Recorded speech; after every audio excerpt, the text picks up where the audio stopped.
دوسری جنگ عظیم کا آغاز ہو چکا تھا۔ دنیا کی سپر پاورز آپس میں دست و گریباں تھی۔ ہر طرف تباہی کا منظر اور ایٹم بم کی یلغار تھی۔ اس پرخطر ماحول میں جوزف رابینیٹ بائیڈن سینئر کے ہاں ایک بچے نے جنم لیا۔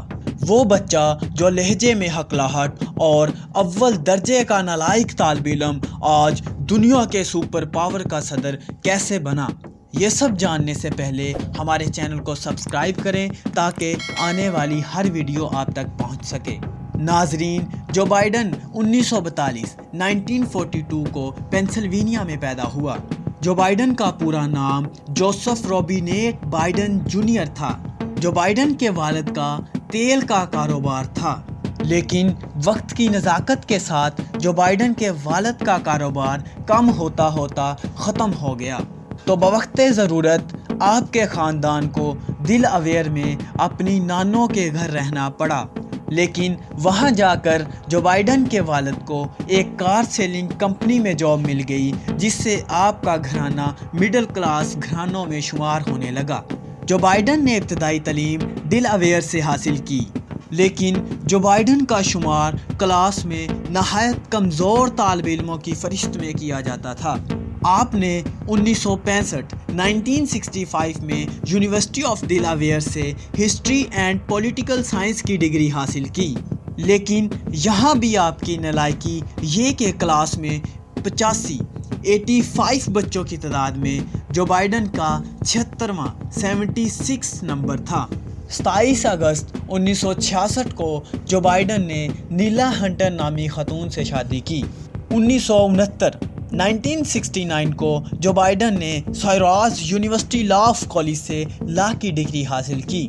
جو بائیڈن کو سیاست کا بہت شوق تھا، لیکن آپ کی کمزوری آپ کا ہکلانا بھی تھی۔ جو بائیڈن گھنٹوں شیشے کے سامنے کھڑا ہو کر زبان پر پتھر رکھ کر اپنی ہکلاہٹ کو ختم کرنے کی پریکٹس کرتا رہتا۔ 1917 میں جو بائیڈن نے گورنمنٹ کاؤنٹی کونسل کے ممبر منتخب ہو کر اپنی سیاست کا آغاز کیا۔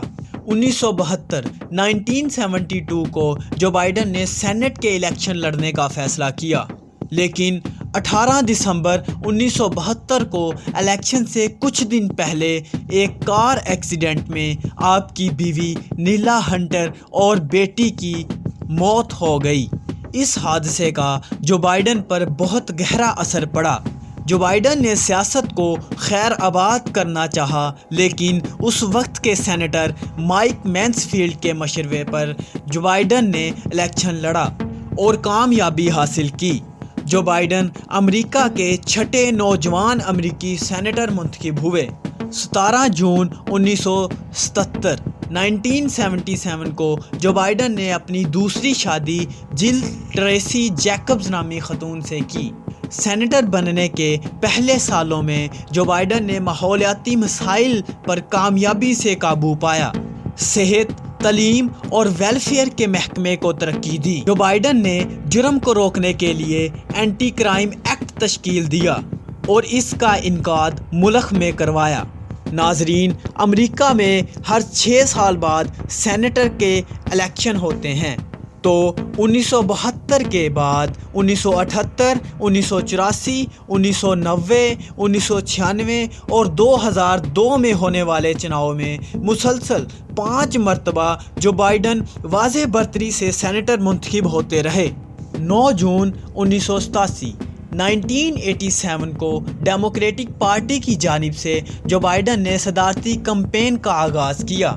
جو بائیڈن کو اپنے پریویس امیج کی وجہ سے ایک مضبوط کینڈیڈیٹ سمجھا جا رہا تھا، لیکن جو بائیڈن کو صدارتی الیکشن میں ریپبلکن پارٹی کے جارج ڈبلیو بش کے ہاتھوں شکست ہوئی۔ بیوی کی موت اور صدارتی الیکشن کی شکست نے جو بائیڈن کے دماغ پر گہرا اثر ڈالا اور جو بائیڈن کو برین سرجری کروانی پڑی۔ اسی وجہ سے آپ کو 7 ماہ کے لیے سینیٹر کے عہدے سے بھی دور رہنا پڑا۔ جو بائیڈن عراق اور افغانستان کے مابین ہونے والی جنگ میں افغانستان کے بہت مضبوط حمایتی تھے۔ ان کا کہنا تھا کہ صدام حسین امریکی نیشنل سیکیورٹی کے لیے ایک بڑا خطرہ ہے اور 2002 میں جو بائیڈن نے عراق میں امریکی فوج اتارنے کے حق میں ووٹ دیا۔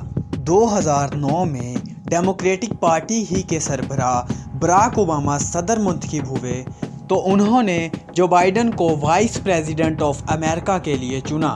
جو بائیڈن نے سینیٹر کے عہدے سے ریزائن کر کے امریکہ کا وائس پریزیڈنٹ کا عہدہ سنبھال لیا۔